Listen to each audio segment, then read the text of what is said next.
اور اس کی حقیقت جاننا چاہتا ہوں کہ حجر اسود جو ہے وہ کب سے اور کہاں تک اس کی تشویش جو ہے، ہماری تاریخ کیا ہے کہ وہ خانہ کعبہ میں لگا ہوا ہے؟ ٹھیک ہے، جزاک اللہ خیرن، اللہ آپ کو برکت کریں اور آپ کے سوال کو بھی اللہ برکت کرے اور اس کو منفعت بخش بنائے تمام ہمارے ناظرین کے لیے۔ حجر اسود کے بارے میں ہم گزشتہ سی پیوستہ جو نشست تھی اس میں ہم بتا چکے تھے کہ حجر اسود یہ جنت سے لایا گیا پتھر ہیں جو حضرت جبریل امین لے کر آئے تھے، اور اس وقت انہوں نے نصب کیا تھا جب آدم علیہ السلام نے پہلی مرتبہ اس کعبے کو تعمیر کیا تھا اللہ کے حکم سے، تو اس وقت حضرت جبریل امین نے آ کر اس جگہ رکھا تھا جہاں پر اب آپ کو نظر آ رہا ہے۔ پھر اس پر جب کعبے کے اوپر مختلف ادوار گزرے ہیں تو یہ یہیں پر موجود رہا ہے۔ کسی وقت تھوڑے سے وقت کے لیے یہ کہتے ہیں تاریخ میں کہ یہ مصر کی طرف اس کو لے کر گئے ہیں یا یمن کی طرف اس کو لے کر گئے ہیں، لیکن ان روایات کی کتنی جو ہے نا وہ صحیح ہیں یا غلط ہیں اس کے بارے میں وثوق سے کچھ نہیں کہا جا سکتا۔ البتہ حضور اقدس صلی اللہ علیہ وسلم کے زمانے میں جب قریش مکہ نے اس کعبہ شریف کی تعمیر کی تو اس کے اوپر ان کا اختلاف ہوا کہ اس حجر اسود کو کون اپنی جگہ پر رکھے گا، اور یہ اس حجر اسود کے بارے میں ایک اور بھی آپ کو معلومات دے دوں کہ یہ سفید تھا۔ کچھ روایات میں یہ آتا ہے کہ امت کے گناہوں کی وجہ سے یہ کالا پڑ گیا ہے۔ تو بہرحال حضور اقدس صلی اللہ علیہ وسلم کے بعثت سے پہلے، یعنی جب حضور اقدس صلی اللہ علیہ وسلم کی عمر مبارک جو ہے 35 برس ہوئی، تو اس وقت اس کعبے کی تعمیر قریش نے کی، اور اس وقت اس کے اوپر اختلاف ہوا کہ کون اس کو رکھے گا۔ پھر ان کی پنچایت جو ہے اس کا اس کی بات کے اوپر اتفاق ہو گیا کہ جو شخص پہلا اندر ابھی آ جائے حرم میں تو وہی شخص رکھے گا۔ دیکھتے ہیں تو نبی کریم صلی اللہ علیہ وسلم آئے تو انہوں نے ایک کپڑے میں چادر میں رکھ کر، اور چادر کو ہر طرف سے قبائل کے سرداروں نے پکڑا، اور حضور اقدس صلی اللہ علیہ وسلم نے خود اپنے ہاتھوں مبارک سے اس کو اس جگہ پہ رکھا۔ فی الحال ہم اتنی تفصیل آپ کو بتا سکتے ہیں، اور گزشتہ نشستوں میں اس کی تفصیل ہم بتا چکے ہیں۔ جزاک اللہ خیرن۔ اب ہم اپنے ایک اور کرم فرما کی طرف چلتے ہیں۔ جی السلام علیکم۔ وعلیکم السلام حافظ صاحب، امین مرزا عرض کر رہا ہوں۔ جی مرزا امین صاحب، عرض یہ ہے کہ جب آپ کنکریاں مارتے ہیں تو یہ طواف زیارہ جو ہے اس کی کیا اہمیت ہے، اور یہ کیا رش میں کرنی چاہیے، پہلے دن کرنی چاہیے، یہ اس میں کوئی چھوٹ ہے یا بعد میں بھی ہو سکتی ہے؟ کیونکہ میں نے دیکھا ہے، میرا ایکسپیرینس یہ ہے کہ وہی لوگ مرتے ہیں زیادہ تر جب رش میں ایک طرف بھاگتے ہیں یا جاتے ہیں، کوشش کرتے ہیں کہ پہلے دن ہی جو کنکریاں مار کے جمرہ سے تو پھر یہ چلے جاتے ہیں۔ کیا اس میں کوئی چھوٹ ہے یا یہ پہلے دن لازمی ہے؟ جزاک اللہ خیر مرزا امین صاحب، اللہ آپ کو جزائے خیر دے، بہت اچھا سوال کیا ہے۔ ہم اس کی طرف ویسے تفصیل سے آئیں گے، فی الحال ہم اس سوال کا اتنا جواب دے دیتے ہیں کہ اس میں رخصت ہے۔ افضل یہ ہے کہ آپ جب پہلے دن کنکری ماریں جمرۃ العقبہ کو یا الجمرہ الکبریٰ کو، تو اس کے بعد آپ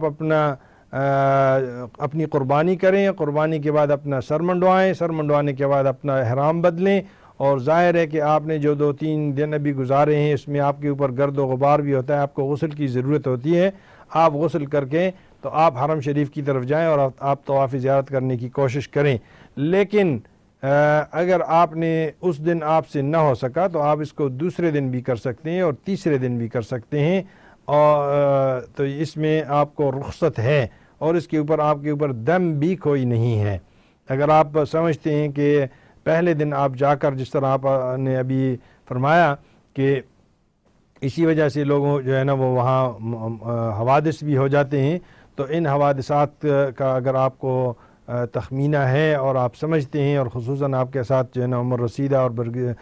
لوگ ہیں یا عورتیں ہیں، تو آپ اس کو مؤخر بھی کر سکتے ہیں، اس دن سے دوسرے دن بھی لے جا سکتے ہیں، رات تک بھی لے جا سکتے ہیں، دوسرے دن تک بھی لے جا سکتے ہیں، تیسرے دن تک بھی لے جا سکتے ہیں، کوئی مضائقہ نہیں ہے۔ تو ناظرین کرام، میں عرض کر رہا تھا کہ حضور اقدس صلی اللہ علیہ وسلم نے یہ دعا پڑھی کہ اللہ تو سلامتی کا مالک ہے، اور سلامتی تیری ہی طرف سے ہوتی ہے، اور سلامتی تیری ہی طرف لوٹتی ہے۔ اے ہمارے پروردگار، اب ہمیں سلامتی کے ساتھ زندہ رکھ، اور ہمیں سلامتی کے ساتھ گھر جو ہے جنت میں داخل فرما دے۔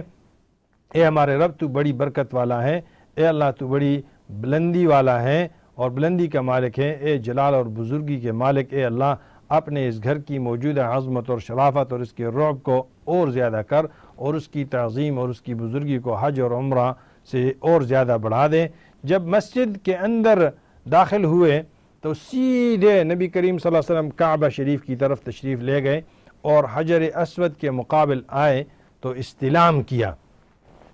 یعنی اس کو چھوا۔ استلام کا مطلب یہ ہے کہ اس کو چھوا، اور استلام کرنے کے مگر ہاتھوں کو اٹھایا نہیں ہے، اس کو استلام کیا۔ اور روزی روشن میں حضور اقدس صلی اللہ علیہ وسلم نے کعبۃ اللہ کا طواف کر کے اللہ پاک کے جلال کو آشکارا فرمایا۔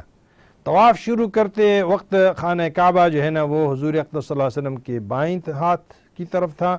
اور دوران طواف میں جب بھی وہ حجر اسود کے قریب پہنچتے تھے تو کبھی جو ہے نا وہ یا رکن یمانی، دوسری طرف جو ایک تھوڑا سا حصہ دیوار کا خالی نظر آتا ہے اس کو رکن یمانی کہتے ہیں، تو اس کے درمیان یعنی رکن یمانی اور حجر اسود کے درمیان حضور اقدس صلی اللہ علیہ وسلم ربنا آتنا فی الدنیا حسنہ وفی الآخرۃ حسنہ وقنا عذاب النار، یہ دعا پڑھتے رہے کہ اللہ تو دے ہم کو دنیا میں نیکی اور آخرت میں نیکی، اور ہمیں دوزخ کے عذاب سے بچا۔ یہ دعا رکن یمانی اور حجر اسود کے درمیان حضور اقدس صلی اللہ علیہ وسلم پڑھتے رہے۔ آپ اول کے جو پہلے 3 چکر ہیں اس میں انہوں نے رمل بھی کیا اور اصطباع بھی کیا۔ اصطباع کا مطلب یہ ہے کہ اپنی چادر کو اپنے دائیں ہاتھ کے نیچے سے، یعنی یہ مونڈا جو ہے نا یہ آپ کا خالی ہو، اس طرح کر کے آپ ادھر لگائے، اس کو اصطباع کہتے ہیں۔ اور رمل یہ ہے کہ ذرا تھوڑا سا جو ہے نا اچھل کر جو ہے نا تھوڑا سا قوت کے ساتھ آپ جو ہے نا 3 چکر آپ نے اس طرح جو ہے نا وہ لگائے خانہ کعبہ شریف کے اردا گرد، جس طرح کے پہلوان جو ہے نا وہ چلا کرتے ہیں، یا جس طرح کے آج کل آپ دیکھتے ہیں جو کھلاڑی ہوتے ہیں وہ بھی چلتے ہیں، تو اس طرح جو ہے نا وہ چلے پہلے 3 چکروں میں۔ اور پھر جو ہے نا وہ ان نے اپنا وہ بھی کھلا رکھا تھا۔ باقی جو 4 چکر تھے، یعنی پہلے 3 چکروں میں یہ ہیں، باقی جو 4 چکر ہیں اس میں آپ اپنی رفتار سے چلے ہیں، اور ہر دفعہ جب حجر اسود کے مقابل آئے ہیں تو بکثرت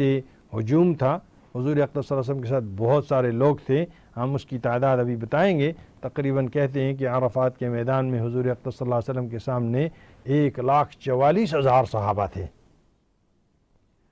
اور اس کثرت سے جو دست مبارک تھا نبی علیہ السلام کبھی جو ہے نا اس کو چوم لیا کرتے تھے، جو ان کے پاس لاٹھی تھی، اور حجر اسود کی طرف کبھی اشارہ کر دیتے تھے، کبھی اس کو چوم لیتے تھے، اور ایک لکڑی جو ایک عصا تھا جس کا سر اوپر سے جو ہے تھوڑا سا مڑا ہوا تھا، کبھی اس کو لے کر اس کا بوسہ لے لیتے تو لب مبارک کو اس پر رکھتے۔ حدیث میں آیا کہ کبھی اپنے لبوں کو اس پر رکھتے اور کبھی دست مبارک کو اس پر رکھتے اور پھر ہاتھوں کو چومتے اور استلام کے وقت اللہ اکبر فرماتے، اور کبھی حجر اسود پر پیشانی بھی رکھتے تھے اور اس پر سجدہ کر کے بوسہ دیتے تھے۔ دو طواف سے فارغ ہونے کے بعد مقام ابراہیم پر تشریف لے گئے، یہ پڑھتے ہوئے یہ آیت واتخذوا من مقام ابراہیم مصلی پہلے سپارے میں ہے، آخری 15ویں رکوع میں ہے یہ آیت، تو یہ پڑھا، اور وہاں پر جو ہے نا 2 رکعت نماز پڑھی۔ آپ صلی اللہ علیہ وسلم نے پہلی رکعت میں قل یا ایھا الکافرون اور دوسری رکعت میں آپ نے قل هو اللہ احد پڑھی۔ جب نماز سے آپ فارغ ہوئے تو پھر حجر اسود کی طرف تشریف لے گئے اور اس کا استلام کیا، اور وہاں آپ نے دعا کی۔ یہ زیارت کعبۃ اللہ سے فارغ ہو کر آپ صفا اور مروہ کی طرف چلے گئے۔ انشاءاللہ اس کی تفصیل ہم آئندہ اپنے نشستوں میں جمعرات کے دن آپ کو بتائیں گے۔ جمعرات تک آپ ہمیں اجازت دیجیے۔ اللہ پاک ہم سے جو کہا اور آپ لوگوں نے سنا، اللہ پاک یہ قبول و منظور فرمائے، اور اللہ پاک اس کو ہمارے لیے توشہ آخرت بنائے، اور جو بھی حضرات جا رہے ہیں ان کا حج قبول و منظور فرمائے۔ وصلی اللہ وسلم علی نبینا محمد وعلی آلہ وصحبہ اجمعین برحمتک یا ارحم الراحمین۔